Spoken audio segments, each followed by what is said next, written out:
Now I am going to dictate a journal passage based on Progressive Shorthand Monthly Magazine, February 2025, Exercise 2. Let's start. As you, Mr. President, have said in your address, there can be no economic progress in conditions of instability, uncertainty, and insecurity. Any attempt at bringing about a greater measure of economic equality will receive a setback in any such environment, and in all situations in which law and order breaks down, it is the poorer sections of the society who suffer most than the affluent section.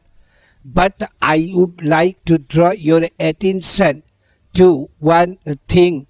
Stability cannot be and should not be equated with the perpetuation of the status quo. Stability cannot be brought about if the present inequalities are allowed to remain or to grow, and unless we take note of the aspirations of the people and engineer change peacefully, we shall be overtaken by events and by far greater violence than you have seen today. Today there is an atmosphere of restlessness in our country and also in every other country in the world, and even in the most affluent of societies, as you may have noticed in the media. And countries that were quite until recently considered to be havens of peace and prosperity do not seem to be quite so now. A new generation is coming up into prominence in all the countries whose attitudes and beliefs differ from those of the older generation in all spheres of life. Therefore, whether it be politics or business and industry, we must take note of this new development and refashion our policies and programs so as to respond more readily to the needs of the changing times.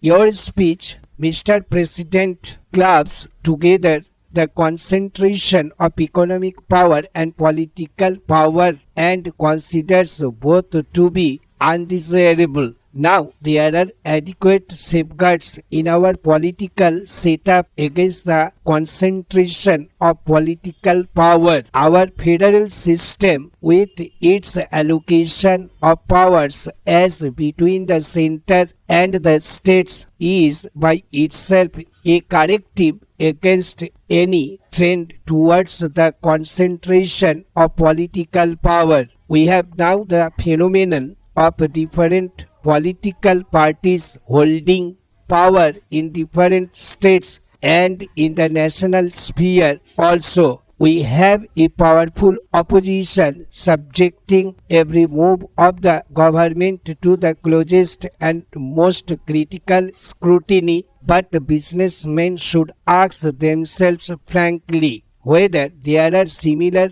correctives against abuses flowing from the concentration of economic power. What action has been taken in our country to build up active organizations of shareholders, consumers, and small businessmen in the absence of organizations of this nature, exercising a countervailing influence against the concentration of economic power? Government had to step in, whether it is the nationalization of banks or the monopolies legislation which is now on the anvil. Stop. Thank you.